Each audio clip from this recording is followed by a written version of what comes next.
People like you can't work in this company." The manager's voice rose, thick in the air. "Ma'am, with all due respect, I have all qualifications to work in this company." Maya, the new black employee, replied. "Then be ready to face the consequence," and without another word, the manager, Heather, with deliberate slowness, took the water pitcher and poured it directly over the new black hire, Maya's head.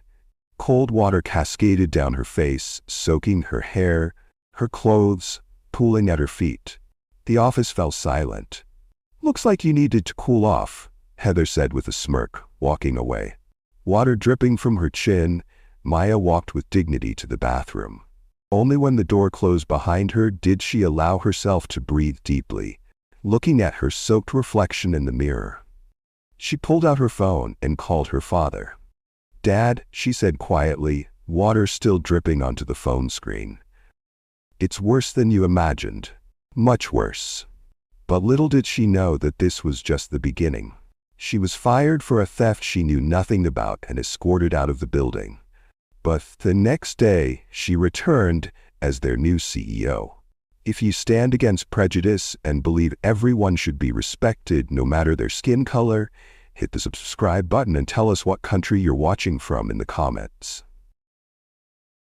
Robert Johnson sat alone in his penthouse office, the city lights twinkling below as he reviewed the 6th anonymous complaint this quarter. The message was clear. Something toxic was happening at Johnson Industries' flagship branch. The numbers looked good on paper, but the truth was hiding beneath the surface. 6 employees had quit in just 3 months, and these complaints painted a disturbing picture. The elevator doors opened, and in walked Maya Johnson, his brilliant daughter. Designer luggage in hand, confidence in her stride, and Harvard Business School credentials that made any father proud. After conquering startups in London, she was finally home to claim her birthright. "Welcome home, sweetheart," Robert said, embracing his daughter. "Harvard Business School, successful ventures in London, you're more than ready to take over this company." Maya beamed with pride. 5 years of preparation had led to this moment. But Robert's expression shifted as he released her from the hug. "Something's wrong at our flagship branch," Robert said, his voice heavy with concern. "The numbers look impressive, but we've lost 6 employees in 3 months. These complaint emails, they suggest a pattern." He slid the tablet across his desk. Maya's eyes widened as she read the messages. Stories of harassment, discrimination, and hostile work environments. All anonymous, all afraid of retaliation. "Before I announce you as CEO," Robert continued, "I need you to see what's really happening on the ground floor. I need you to go undercover." Maya's excitement deflated instantly. "Dad, I'm qualified to lead now. I've spent years preparing for this. Why delay the announcement?" Robert stood and walked to the floor-to-ceiling windows. "Because this company needs fixing from the inside out. Numbers and reports won't show us the truth. Someone needs to experience it firsthand." He turned back to face her. "I built this company from nothing, Maya. But what's the point of passing it down if the foundation is rotten?" Maya studied the complaints again. Each one revealed a piece of a troubling puzzle.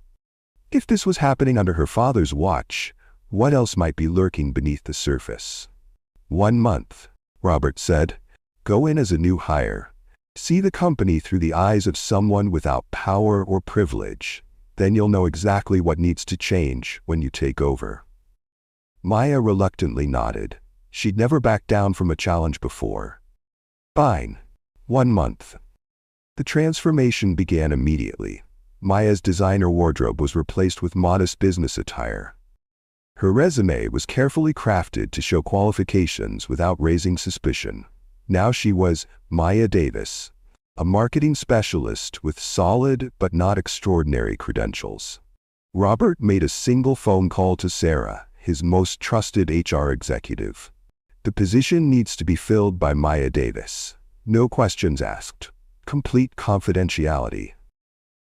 As Maya prepared for her first day, she practiced introducing herself without the confidence that came naturally to her. She removed her expensive jewelry, styled her hair differently, and practiced speaking with less authority. "Ready?" Robert asked as she prepared to leave his penthouse on her first day. "I still think this is unnecessary," Maya replied, adjusting her simple blazer. "But I'll play along. How bad could it really be?" Robert's expression darkened. "That's exactly what I need you to find out." The glass and steel Johnson Industries headquarters towered over downtown, a testament to Robert Johnson's business acumen. As Maya walked through the revolving doors on Monday morning, she felt a strange mix of pride and apprehension. This building represented her family's legacy, yet today she was entering not as the heir apparent, but as Maya Davis, an ordinary new hire. The security guard barely glanced at her temporary ID badge, a stark contrast to the reverential treatment she normally received. Maya took a deep breath, reminding herself that this was exactly the point. For the next month, she would experience the company as any other employee would. The marketing department occupied the entire 14th floor. Maya stepped off the elevator, resume in hand, dressed in a simple blue blazer and black pants, professional but intentionally unremarkable. The receptionist pointed her toward the department manager's office without looking up from her computer. Derek Wilson sat behind an imposing oak desk, scrolling through his phone. Maya had seen him at company events but had never interacted with him personally. Now, she stood in his doorway, waiting to be acknowledged. When he finally looked up, his expression shifted from boredom to unmistakable disgust. "So this is what HR sends me?" Derek said, not bothering to stand or offer his hand. "When I specifically asked for qualified candidates?" Maya fought to keep her expression neutral. She had graduated top of her class at Harvard Business School and led 2 successful tech startups in London. The resume in her hand was intentionally watered down, but still showed impressive qualifications. "Maya Davis," she said, extending her hand. "I'm looking forward to joining the team." Derek ignored her outstretched hand, instead picking up her resume with 2 fingers as if it might be contaminated. "Sarah from HR called about you, said I had to take you." He sighed dramatically. "Let's get your onboarding over with." He led her through the open-plan office where employees typed at sleek workstations. Several empty desks with new computers sat prominently in the center of the room. Derek walked past all of these, leading Maya to a cramped corner by the restrooms. A dusty desk with an outdated computer monitor awaited her. "This is your desk," Derek said flatly. "Passwords on the sticky note. Heather will be your supervisor." As Derek walked away, Maya noticed several curious glances from nearby employees. Some looked sympathetic, others amused, a few indifferent. Maya had expected some challenges during her undercover assignment, but the blatant hostility caught her off guard. Heather appeared moments later, blonde, impeccably dressed, with a smile that didn't reach her eyes. "So you're the new diversity hire," she said, not bothering to lower her voice. "Let's see how long you last." Maya's desk drawer contained broken pens and outdated training manuals. Her computer took nearly 10 minutes to boot up, its ancient processor whirring in protest. Meanwhile, across the room, 2 young white employees were being welcomed with gift baskets and brand new laptops. The morning orientation began with Derek addressing the 3 new hires. He enthusiastically introduced Brad and Jennifer, detailing their qualifications and expressing how excited the team was to have them. When he got to Maya, he merely gestured vaguely in her direction. "And that's Maya? She'll be helping out." During the team introduction meeting, Derek encouraged each employee to share their background. When Maya's turn came, she began describing her marketing experience and education. "I specialized in digital marketing strategies, with particular focus on emerging markets.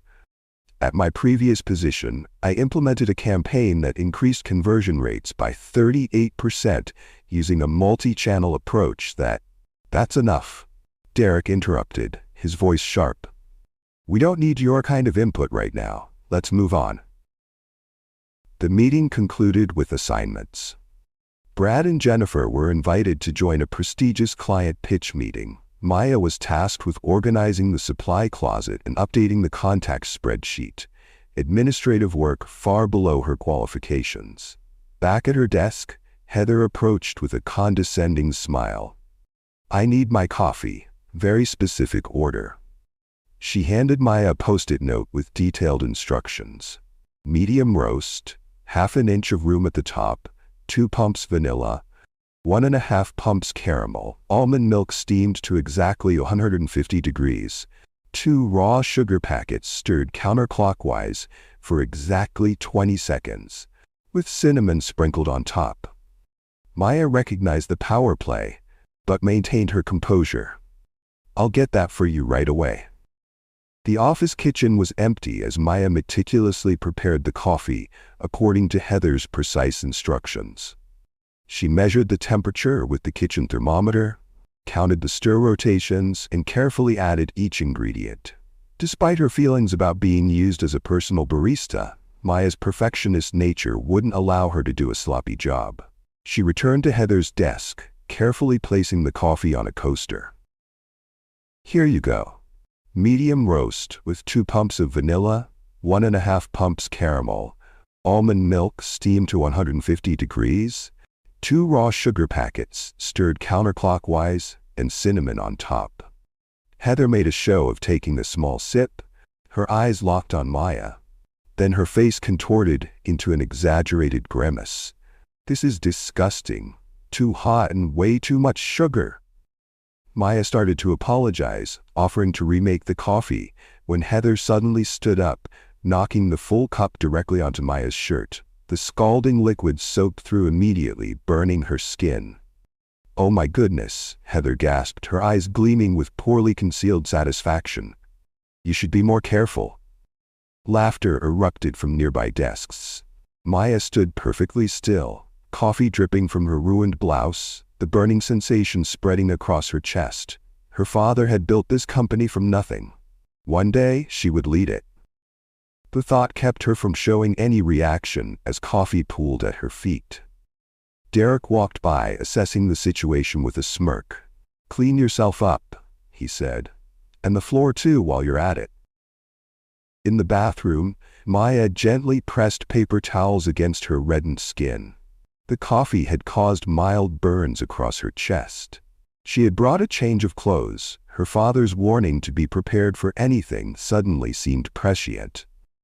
But nothing could have prepared her for the deliberate cruelty she was experiencing. The team meeting later that morning focused on an upcoming marketing campaign. When Maya suggested targeting demographics that had been overlooked in previous campaigns, providing specific data points to support her argument, Derek immediately shut her down. "We'll stick to our usual approach," he said dismissively. "Why don't you take notes instead of trying to run the meeting?"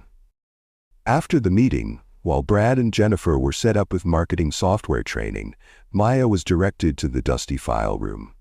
"These need to be alphabetized and entered into the system," Derek said, pointing to towering stacks of papers.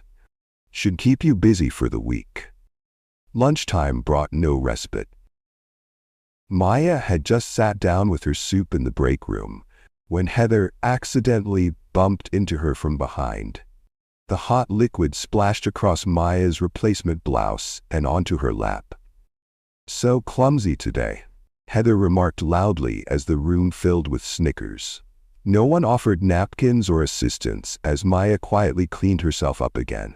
It was in the supply closet that Maya met James, a graphic designer who had been with the company for 5 years. He spoke quietly, glancing over his shoulder to ensure no one was listening. "They're trying to break you," he warned. "I've seen this before. 3 black employees started in the last few months, all quit within 2 weeks. Derek and Heather have turned breaking minorities into a sport." "Why doesn't anyone say anything?" Maya asked. James gave her a weary look. "You must be new to how the world works. Speaking up means becoming the next target. I've got kids to feed, a mortgage to pay." The afternoon brought more challenges. During a client presentation rehearsal, Derek continuously interrupted Maya's speaking parts. "Can you speak more professional?" he asked with exaggerated patience. "You know what I mean, less urban." He gestured vaguely at her. "Our clients expect a certain level of polish." Maya had graduated summa cum laude from Harvard. She had presented to boards of directors and international investors. Being told her articulate, while precise speaking style was too urban made her blood boil, but she maintained her composure. "I'll work on that," she said evenly. The breaking point came late in the afternoon. Heather had assigned Maya an impossible task: creating a comprehensive marketing analysis with inadequate data and a 2-hour deadline. Despite the constraints, Maya produced a thorough report, drawing on her extensive experience to fill in the gaps. When she presented the completed work to Heather, her supervisor barely glanced at it before throwing it aside.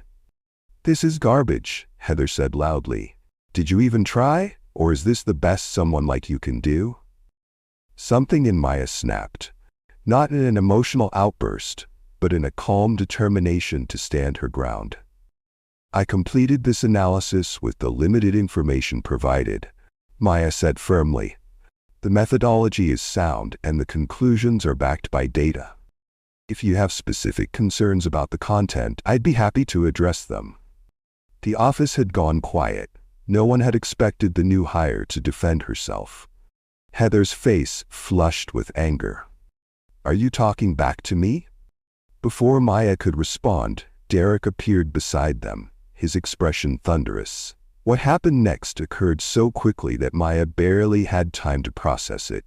Derek's hand moved in a swift arc, connecting with her cheek with a crack that echoed through the silent office. The slap stunned Maya more than it hurt. In her 28 years, no one had ever struck her. The office remained deathly quiet. James looked away, shame evident in his expression. No one spoke up. No one moved to help. "That's what happens when you don't know your place," Derek said quietly. Maya touched her cheek, feeling the warm imprint of his hand. She looked around the office, making eye contact with each person who quickly looked away. She committed their faces to memory. Later that afternoon, Maya stood by the water cooler, filling a paper cup. Her cheek still bore a faint red mark. Derek approached, anger still simmering in his eyes. "You think you're better than everyone else, don't you?" he said in a low voice. "Coming in here with your attitude, thinking you deserve special treatment?" "I just want to do my job," Maya replied calmly. "Your job is whatever I say it is," Derek snapped. "And right now, your job is to understand exactly where you stand in this company." Have you ever witnessed workplace harassment?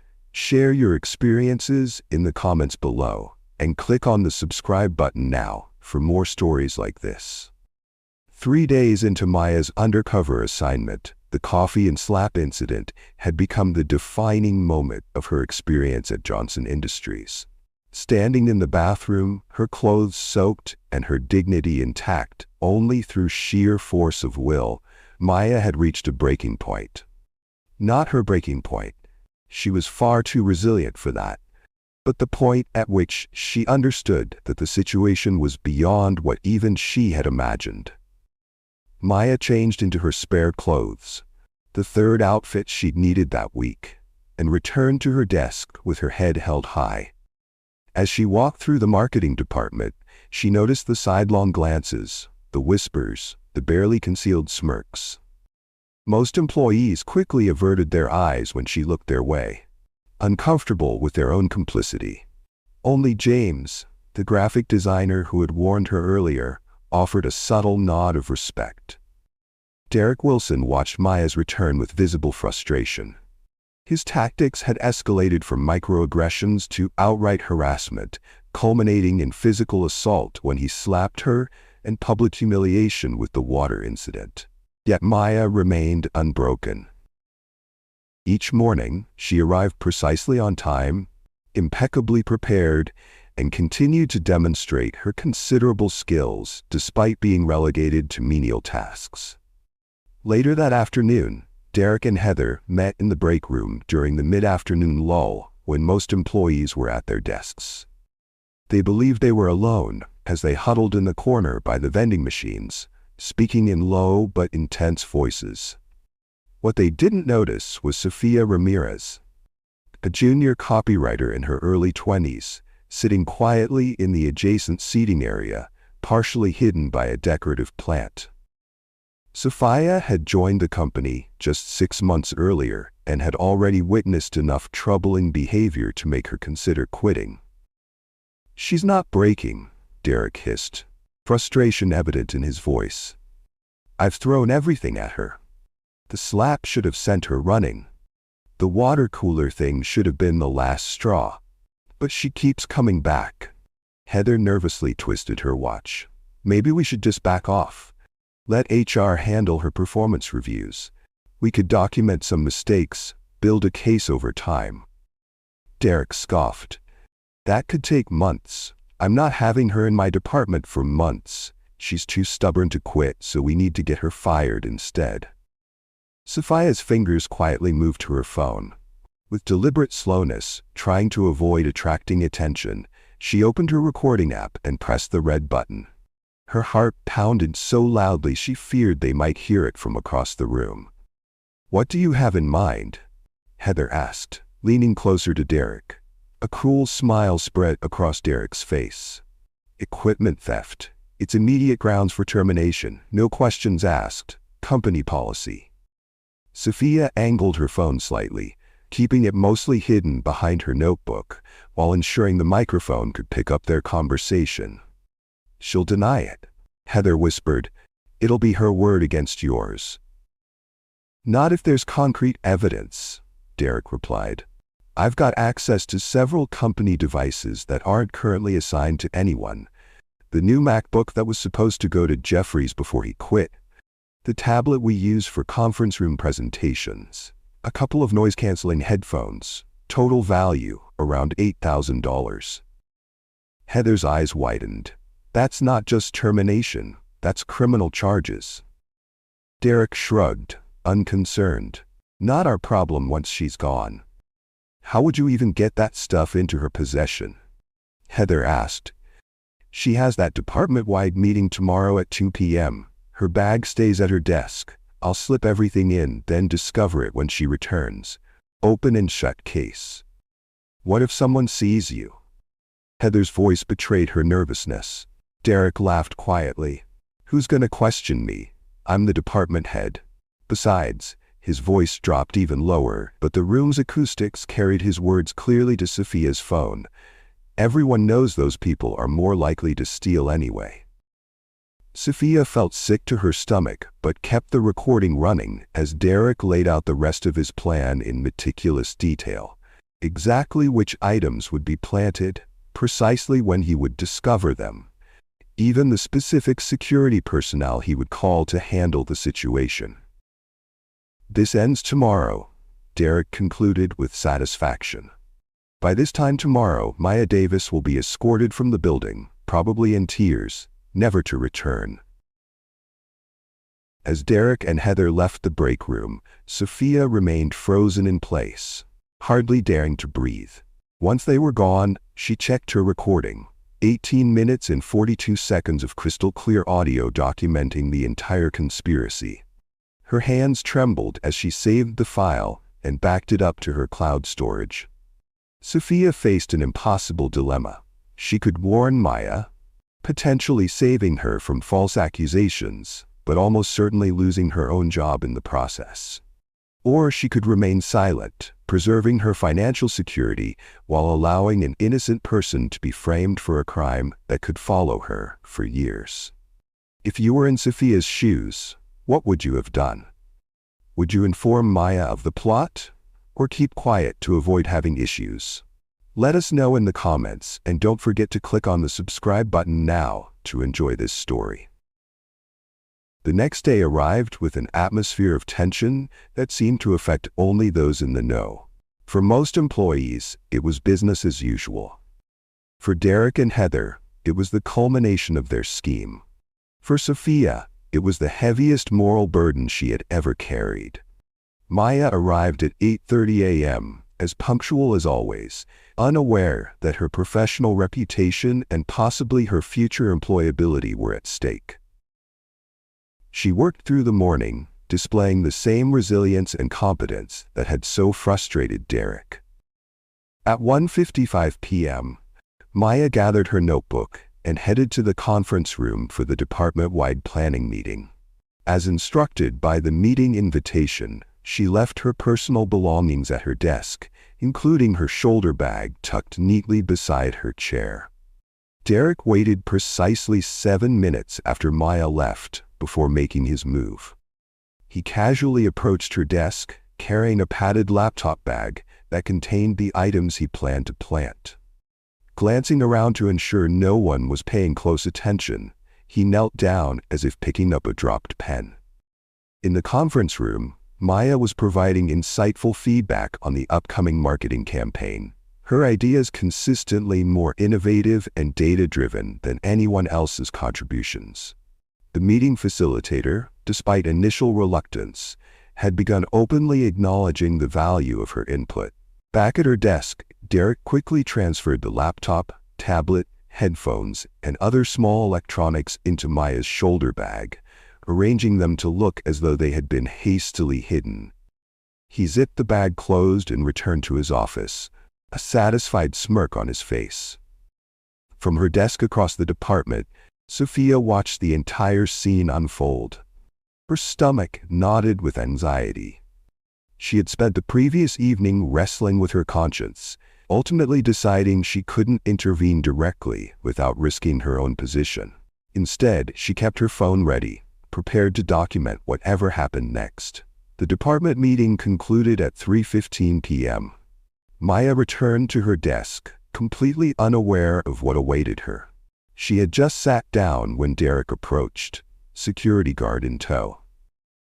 "Maya Davis," Derek announced loudly, ensuring everyone in the vicinity could hear. "I need to check your bag." Maya looked up, confusion evident on her face.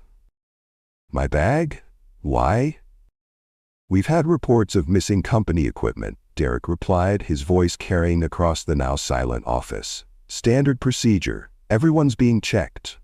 This was a lie, of course. No one else had been subjected to any search, and no announcement of missing equipment had been made. But Maya, still operating under her cover identity, had no grounds to refuse. "Of course," she said calmly, handing over her shoulder bag. Derek made a theatrical show of opening the bag, his expression shifting from neutral to shocked outrage as he discovered the items he had planted. "What is this?" he demanded, pulling out the MacBook. "Company property." He continued removing items one by one, placing them on her desk for all to see. "A tablet? Headphones? What were you thinking?" Maya's confusion turned to dawning comprehension as she realized what was happening. "Those aren't mine," she stated firmly. "I didn't put those in my bag." Derek's face twisted with contempt. "I knew you people couldn't be trusted," he said, loudly enough for everyone to hear the racial undertone in his statement. "Security, escort her out. She's terminated, effective immediately." The security guard, uncomfortable but following protocol, stepped forward. "Ma'am, I need you to come with me." Maya stood, her dignity intact despite the humiliation being heaped upon her. "May I make one phone call before I leave? Just one call. That's all I ask." Derek laughed, the sound cruel and dismissive. "Call whoever you want. Your lawyer? Your family? It doesn't matter. You'll never work in this industry again. Your career is over." Maya retrieved her personal phone, maintaining eye contact with Derek as she dialed. When the call connected, she spoke just 5 words. "Dad, it's time. Tomorrow morning." Derek rolled his eyes, assuming she was calling her father for emotional support or possibly financial help.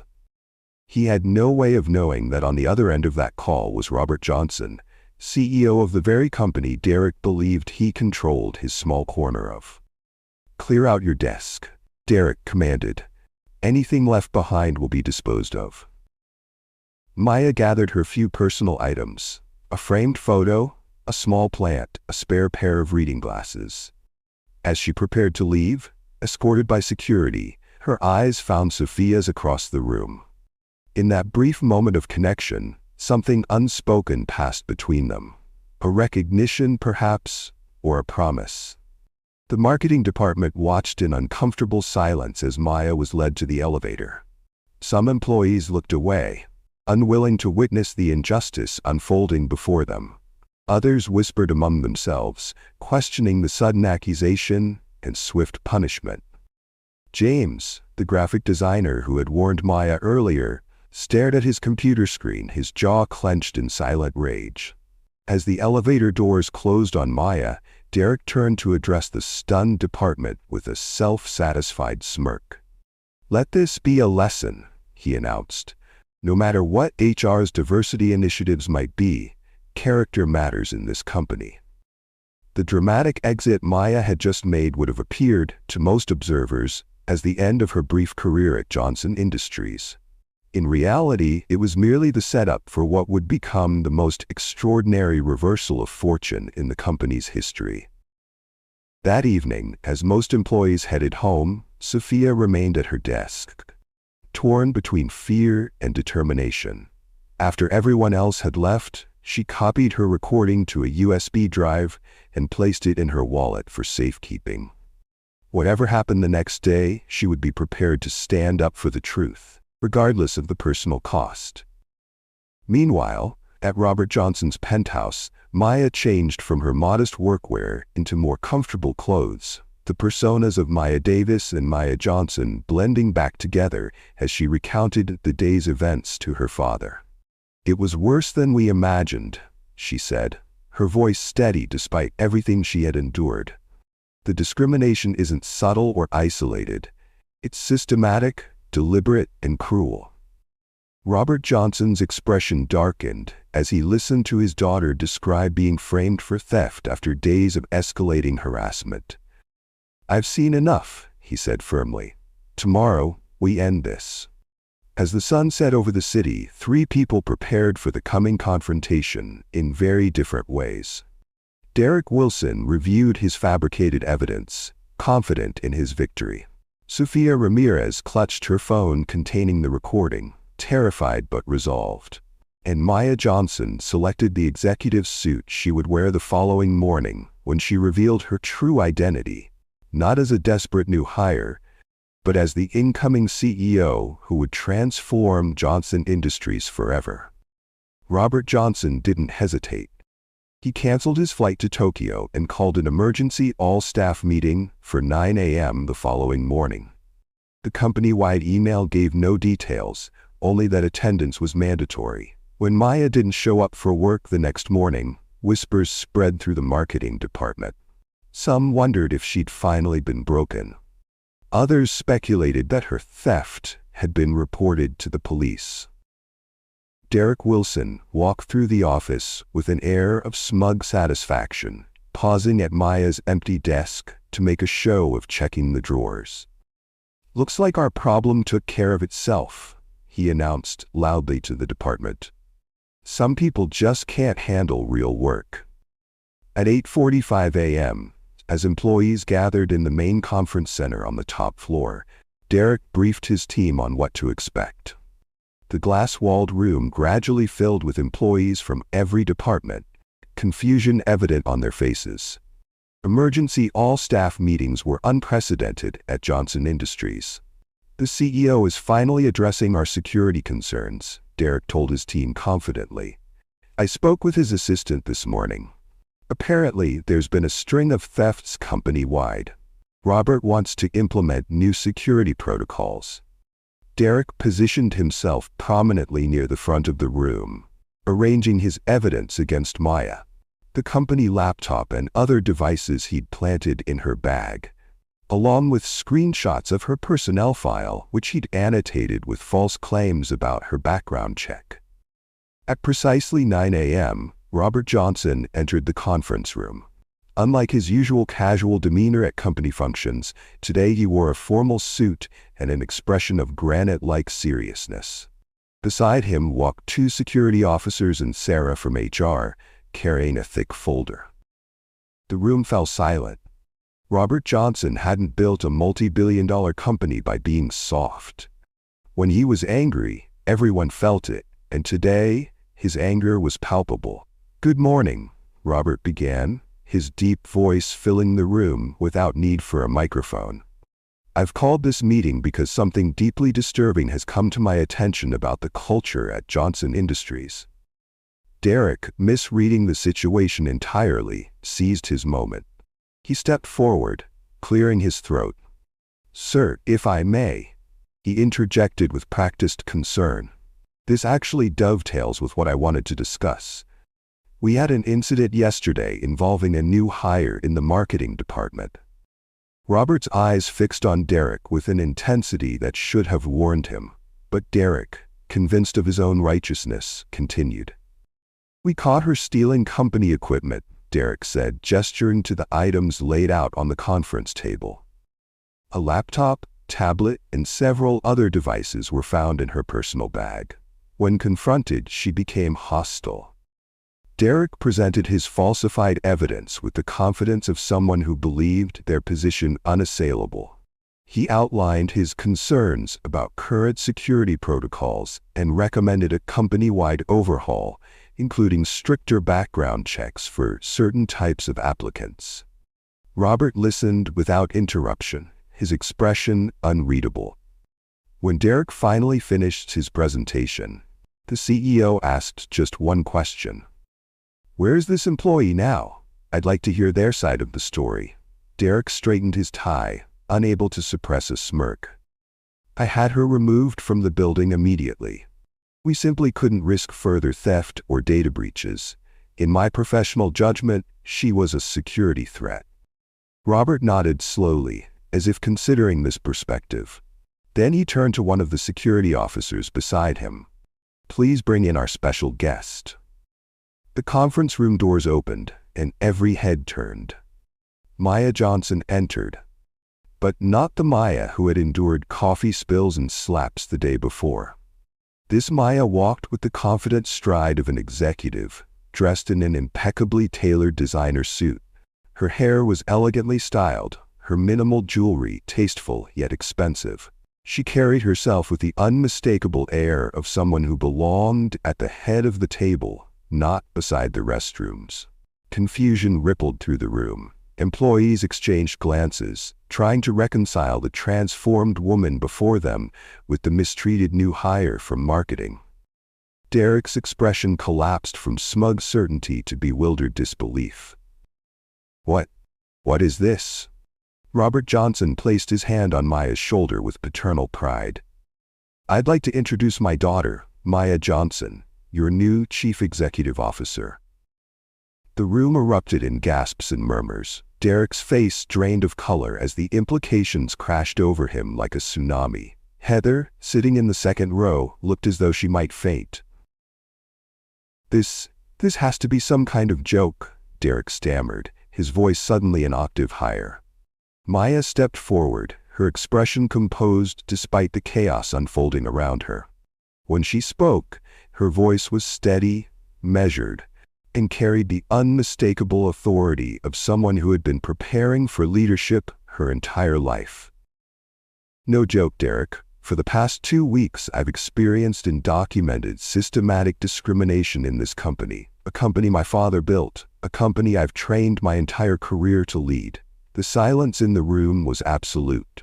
Every eye was fixed on Maya as she continued. "I came in as Maya Davis to understand this company from the ground up. What I found was a culture of harassment, discrimination, and abuse. Behavior not just tolerated, but actively encouraged by management." From the back of the room, a young woman rose to her feet. Sophia, the junior copywriter who had witnessed Derek and Heather plotting against Maya, stepped forward with trembling hands but determined eyes. "It's true," she said, her voice gaining strength with each word. "I have proof." She held up her phone. "I recorded Derek and Heather yesterday, planning to frame Maya for theft. They planted those devices in her bag specifically to get her fired." Derek's face contorted with rage. "You're lying. This is absurd. She has no—" "Play the recording," Maya said calmly. Sophia connected her phone to the conference room speakers. Derek and Heather's voices filled the room, crystal clear. The recording continued, detailing every aspect of their plan with damning precision. Derek lunged toward Sophia, but security immediately restrained him. From the middle of the audience, another figure stood. James, the graphic designer who had warned Maya but never intervened, finally found his voice. "I've seen this before," he said, looking directly at Derek. "For 5 years, I've watched you target every person of color who came through that department. I stayed silent because I was afraid for my job, for my family. I won't be silent anymore." James described years of systematic discrimination. Qualified minorities denied promotions, excluded from important meetings, subjected to higher standards and harsher criticism than their white counterparts. As James spoke, Maya moved to the computer at the front of the room. "My father and I suspected problems, but we needed to understand their full extent. With legal approval and security's assistance, we installed cameras throughout the marketing department 2 weeks ago." The main screen illuminated with footage from the previous day. The entire room watched in horrified silence as the coffee incident played out. Heather's detailed instructions, Maya's perfect execution, and Heather's deliberate spill followed by mocking laughter. The footage continued. The soup spill at lunch, Derek's racial comments, the impossible assignments, and most damning of all, the moment Derek slapped Maya across the face, followed by the water cooler incident. Finally, the video showed Derek planting the devices in Maya's bag while she was in a meeting, carefully arranging them to look as though they'd been hastily hidden. By the time the video ended, the room was deadly silent. Some employees looked away in shame. Others stared in disbelief. A few quietly wiped tears. Derek and Heather, cornered by irrefutable evidence, attempted a desperate defense. "We were just testing her resilience," Derek protested, sweat beading on his forehead. "This is a high-pressure industry. We need to know our employees can handle stress." "The marketing department requires thick skin," Heather added frantically. Everything was just team building. Maya regarded them with the cool assessment of a true executive. For several long seconds, she said nothing, letting the weight of their pathetic excuses hang in the air. "Derek Wilson, Heather Davis," she finally said, her voice clear and resolute. "You're fired, effective immediately." She turned to Sarah from HR. "Please process their termination paperwork. Their personal items will be packed and sent to them. They are not to return to their desks or have any further contact with Johnson Industries employees." Derek's face flushed scarlet. "You can't do this. I've been with this company for 15 years. I'll sue for wrongful termination." "By all means," Maya replied calmly. "Take it to court. I'm sure a jury would love to see our video evidence." She nodded to the security officers. "Please escort Mr. Wilson and Ms. Davis from the building." The security team moved forward, flanking the disgraced managers. Derek continued to protest loudly as they guided him toward the exit, his threats echoing down the hallway. Heather followed in stunned silence, her earlier confidence evaporated completely. As the doors closed behind them, Maya addressed the remaining employees, her voice taking on a new tone, not of anger, but of determination and vision. "What you've witnessed today is unacceptable. It stops now. Johnson Industries was founded on principles of excellence, innovation, and integrity. Somewhere along the way, we lost sight of what integrity truly means." She paused, making eye contact with various employees around the room. "As your new CEO, my first priority is restoring a culture of respect and equal opportunity. Discrimination of any kind will not be tolerated. Not in marketing, not anywhere in this company." The room erupted in spontaneous applause. First from a few brave souls, then spreading until the entire assembly was on their feet. Not from obligation to the boss's daughter, but from genuine relief that a toxic environment was finally being addressed. As employees filed out of the conference room, shaken but hopeful, Maya remained standing at the front, her father beside her. The journey to transform Johnson Industries had just begun, but already the air felt clearer, as if a storm had broken and revealed the possibility of better days ahead. 1 week after the dramatic confrontation that shook Johnson Industries to its core, employees gathered once again in the main conference center. The atmosphere couldn't have been more different from the tense, uncertain mood of the previous meeting. Today, there was an air of anticipation, even optimism, as staff from all departments filed in. The official announcement of Maya Johnson as CEO had made headlines across business news outlets. Some reports focused on the sensational nature of her undercover operation, but most praised the bold move to address workplace discrimination directly. Johnson Industries stock had initially dipped on news of the leadership change and brewing scandal, but had already rebounded as investors responded positively to Maya's clear vision for the company's future. Maya stood at the podium, no longer the mistreated new hire forced to endure degradation, but the poised executive she had trained her entire life to become. Her tailored suit and confident stance embodied the leadership presence she had always possessed, but had temporarily set aside. 1 week ago, Maya began, many of you witnessed the uncomfortable truth about our company culture. Today marks not just my official introduction as your CEO, but the beginning of a new chapter for Johnson Industries. Behind her, a presentation displayed the company's new initiatives. Maya didn't waste time with corporate platitudes or vague promises. Instead, she outlined specific, immediate changes already being implemented. As of this morning, we've launched a comprehensive anti-discrimination training program that every employee, from entry-level to executive, will complete within the next 30 days. This isn't a one-time checkbox exercise. This training will be ongoing, with quarterly refreshers and annual certification. Maya clicked to the next slide, which detailed a new anonymous reporting system. We've partnered with a third-party ethics firm to implement a completely anonymous reporting platform. Reports go directly to an independent review board, not through internal management channels. There will be no retaliation against those who speak up about misconduct.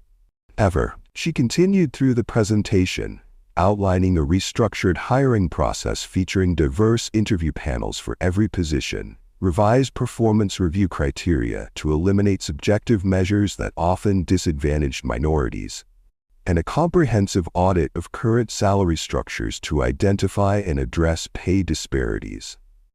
These changes aren't optional or aspirational, Maya emphasized.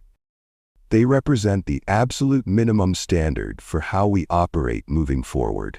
As she spoke, employees who had previously kept their heads down, afraid to draw attention, now sat up straighter. Those who had been complicit in the toxic culture shifted uncomfortably, realizing that the status quo they had benefited from was gone forever. Now I'd like to announce some organizational changes, Maya continued. James Williams, please join me on stage. James, the graphic designer who had finally spoken up after years of silence, walked tentatively to the front. Many in the room remembered him standing up during the previous meeting, finally giving voice to the discrimination he had witnessed for years. James has been with Johnson Industries for 5 years, Maya said. His portfolio shows exceptional creative vision and leadership capabilities, yet he's been repeatedly passed over for promotion. Effective immediately, James is our new creative director for the marketing department. The room erupted in applause as James, overcome with emotion, shook Maya's hand. For years, he had watched less qualified colleagues advance, while his own career stagnated. Now his talent was finally being recognized. Sofia Ramirez, please join us as well. The young Latina copywriter who had risked her position to record Derek and Heather's plot walked forward. The recording had been the final nail in the coffin of Derek's defense, and everyone knew it. Sophia demonstrated exceptional courage in standing up for what's right, even when it was difficult and dangerous. Today I'm announcing the creation of our employee advocacy program, with Sophia as its inaugural director. This program will provide resources, support, and guidance to employees navigating workplace issues. After several more announcements, Maya took a moment to address the elephant in the room: the legal aftermath of Derek and Heather's actions. Many of you have asked about potential lawsuits from our former employees. Let me be clear. While everyone deserves due process, we have overwhelming evidence of their misconduct. Our legal team is fully prepared. More importantly, we're supporting those who were victims of their harassment with counseling services and, where appropriate, compensation. The formal presentation concluded, but Maya wasn't finished. She set aside her notes and stepped from behind the podium. Later that evening, as the Johnson Industries headquarters emptied for the day, Maya found herself in her father's old office, now hers. Robert Johnson sat across from her, looking simultaneously proud and contemplative. "You did well today," he said, "better than I could have." Maya smiled, removing her blazer and settling into her new chair. "I had good teachers." "I always knew you were ready for the CEO position," Robert said, his voice growing serious. "What I didn't realize was how badly the company needed you. Not just your business acumen, but your perspective." He rose and walked to the window, looking out at the city below. "I built this company from nothing, spent 40 years growing it, nurturing it, preparing it for you to lead." He turned back to face her. "But I failed to build the right culture. I was so focused on the numbers, the growth, the innovation, I missed what was happening right under my nose." Maya joined her father at the window. "We're fixing it now, together," she said, placing her hand on his shoulder. "Sometimes you have to experience the problem to truly solve it. What happened to me was terrible, but it opened my eyes to what others have been enduring for years." Robert nodded slowly. "When you called me that first day, told me where they'd put your desk, how they'd treated you, I wanted to storm in there immediately, end the experiment." "I'm glad you didn't," Maya replied. "If we'd only heard about these problems secondhand, we might have implemented half measures, surface-level solutions. Now we know exactly what needs to change." 1 month later, Maya walked through the transformed marketing department. The physical space remained largely the same. The same desks, the same computers, the same view of the city below. But the atmosphere had shifted dramatically. Where there had once been tension and fear, there was now collaborative energy. James led a diverse creative team that included several new hires from backgrounds rarely represented in corporate marketing. Sophia's advocacy program had already handled dozens of employee concerns, resolving them before they could escalate into serious problems. Most importantly, the employees themselves had changed. Those who had been silent bystanders now spoke up when they witnessed inappropriate behavior. Those who had been targets of discrimination now had pathways to address issues without fear of retaliation. Those who couldn't adapt to the new culture had largely left of their own accord. Maya stopped at the desk where she had once sat as Maya Davis, the cramped corner workstation by the restrooms. It had been transformed into a comfortable break area with a sign that read, "Never forget where we came from, or how far we still have to go." As Maya completed her tour of the department, her voice carried over footage of the transformed workplace. "My experience going undercover changed more than just this company. It changed me. I thought I understood leadership from my education, my training, my previous successes. But experiencing discrimination firsthand taught me what no business school ever could. I learned that true leadership isn't just about vision, strategy, or financial results. It's about creating environments where everyone can contribute their best work without fear or artificial limitations. It's about recognizing that talent and potential exist in all kinds of people, from all backgrounds. Most importantly, I learned that changing a toxic culture requires more than just removing the most obvious offenders. It requires sustained commitment, concrete policies, and the courage to keep having uncomfortable conversations. At Johnson Industries today, we're not perfect. We're still learning, still growing, still working to be better. But we're doing it together, with honesty and accountability. If you enjoyed this story, like, share with others so they can learn too, and hit the subscribe button. Our next video is one you shouldn't miss.